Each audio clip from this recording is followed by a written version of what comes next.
If you're living paycheck to paycheck and you have more month at the end of your money, whether you're a beginner or you've been working for a long time and you find yourself stuck in a rut and you want to take control of your finances, I'm going to show you how to make your first $1 million in this video. And if you follow the principles, you're always going to have money.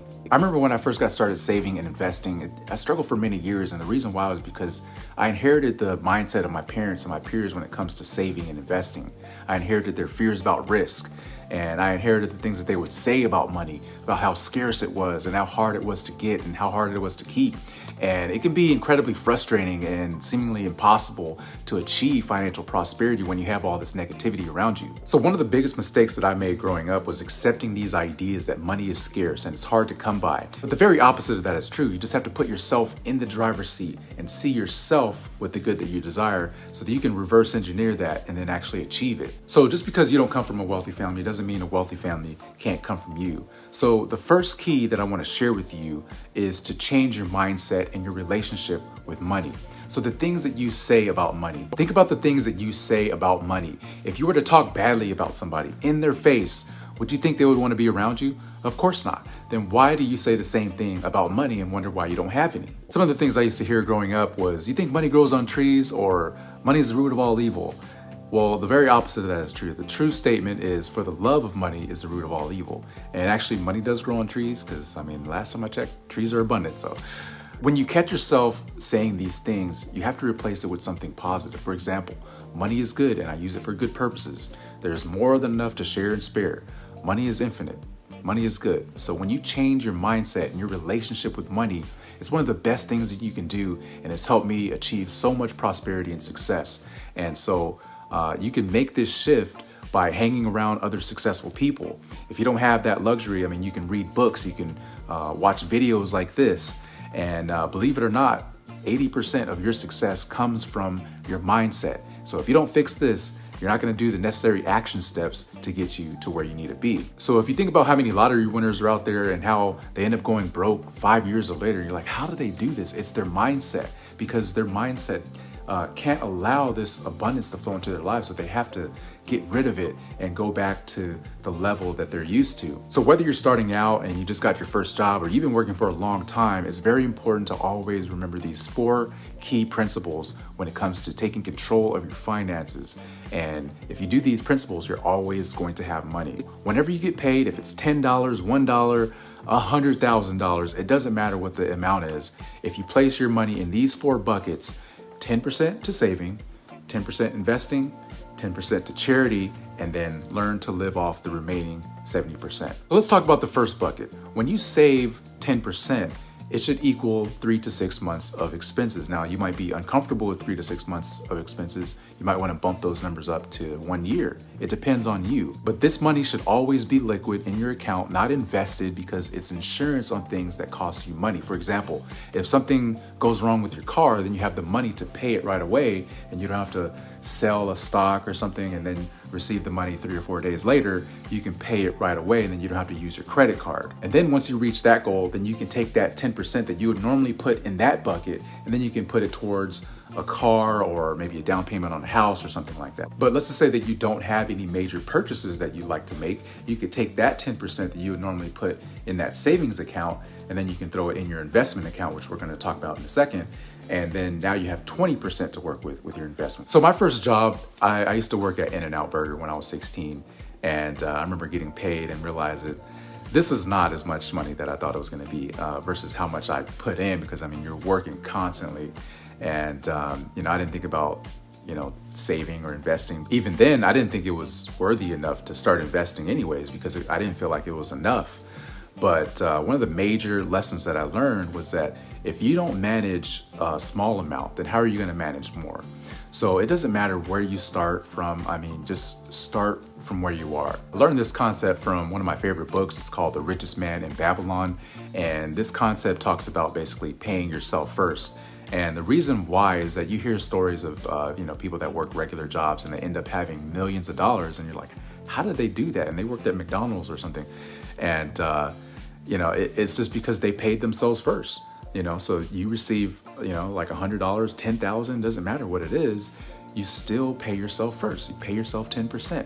And, that's a good place to start, but you can always bump those numbers up, whether it's through royalties, your paycheck, however you receive money. If you take 10%, place that in an investment account, that is one of the best things you're going to do. And you're going to wish you started younger, because compound interest is one of the best contributing factors to growing your wealth, especially when you get past that 100,000 mark. You're going to see when it gets past that, you're really going to turbocharge it when you start investing, even if it's the same amount. So let me just give you a quick example. If you invest $200, only $200 in an investment account that produces an average annual return rate, it can go up, it can go 30%, it can go down, but the average is 10% over a 40-year period.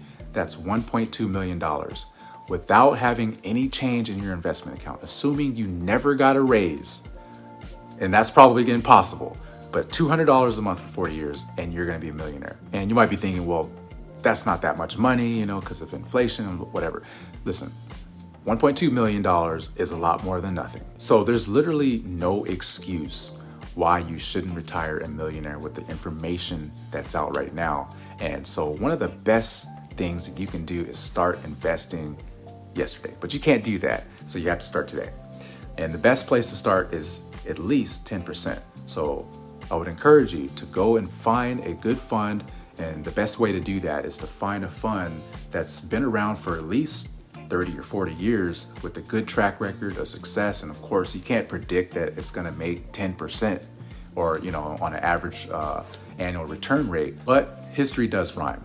So it's good to find something with a long track record of success, at least 10%. Sometimes it might be more than that. Sometimes you might find one that's been around for a long time and it's got 12% or it's got 15%. That's rare, but you might find those. Do some calculations, get a compound interest calculator, kind of get a gauge of what you might possibly end up making when it comes to retirement. And usually the age of retirement is about 65 to 67. But, if you do that, you're going to be in a really good position. And, so it's better to start young. So I wish I would have known this, because I didn't learn this when I was in school. No one taught us, financial literacy or, how to manage your money or how to invest or different things like that. I would have been way better off if I would have started back then, even if I would have put, $10 a month into this investment account, $10. And then, as you get raises and different things like that, you're going to invest more because you see the gains that you're getting. So now you're investing 500, you're investing 1,000, 2,000, and so on per month. And that is going to turbocharge your retirement account. And of course, there's other ways to balance your retirement and things like that out. But this is just one way of really taking advantage of compound interest, which is the ninth wonder of the world. So the next contributing factor that I wish I knew earlier, which led to my success today, is learning to live on 70% of your income or less. Now, you might think, hey, there's not that much money to save or invest, and that's because you don't make enough. But that's according to who? I mean, who are you comparing yourselves to? One of the worst things that you can do is compare yourselves to others, whether they have a nice car or a home or whatever it might be, or how much money they're making. It doesn't matter. If you live below your means, you're always going to have more money. So the sooner you stop caring about what other people think and what they have and trying to keep up with the Joneses, it doesn't matter if you're driving a beater, because you have your MBA and that's your mega bank account. Now, in my previous career, I used to work as an executive protection agent, and I worked for some of the wealthiest people in the world. And let me tell you, they don't dress super fly all the time. They're not trying to impress anybody. They don't have anything to prove to anybody. So, it doesn't matter like what they look like. What matters to them is their families. What matters to them is what they have and what they can contribute and their value to the world. You can do this by listing all your sources of income and all your expenses, break it down, and then, you can categorize them. You can put, hey, this is for housing, this is for food, transportation, savings, those kinds of things. And you can use different budgeting apps out there. The easiest way to manage your budget is through an Excel spreadsheet. You can do that. That's what I use. So all you have to do is just basically cut back on those things that you shouldn't be buying. But I know it's not as simple as that. I mean, You know, it might be tough when there's influencers and there's celebrities posting highlight reels, and we tend to compare ourselves to their highlight reel, and we feed our ego and we want to compare ourselves to that, and then we want to get that. But if that's a problem, consider unfollowing those people, because your mental health is more important. If it's causing you to want to go out and purchase something that you can't afford to impress someone that you don't even like, it's one of the biggest wealth killers that you can have. And it can be car payments, it can be whatever it might be that that can cause you to drain your wealth, when you can just use that money to turbocharge your income and be able to retire earlier if you'd like. Now, I drove a Mercedes-Benz, and it was a lot of fun. I actually traded it in a few years ago for a 2019 Kia.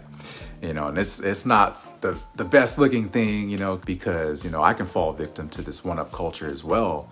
And it's paid off. What do I have to prove? So the question is, are you trying to look rich? Or are you trying to actually be rich? So let's recap here. So if you take every dollar that you earn, doesn't matter if it's $10, $20, 20,000, doesn't matter what you get paid. If you invest 10% into savings, 10% in investing, 10% into charity. The reason why you would want to give 10% to charity, your church, or whatever it might be, is because there's no greater feeling than giving to someone. And there's this a feeling of abundance that comes upon you when you do that. And it's always good to share a small percentage of your income. It's a tax write-off for one, but there's just no greater feeling that comes upon you when you give. So I would encourage you to give 10%. If you don't want to do that, that's fine. But I give, and it's basically created more opportunities and more wealth for me, because I believe that it does create an abundance mentality, and it gives you a different perspective on life and your finances. And learn to budget on the rest, 70%, then you're always going to have money no matter what. And then your family is going to be so proud of you because of the things that you're accomplishing. You're always going to be the one with the bag, basically. And so I hope this helps, and I'll talk to you in the next video. Peace.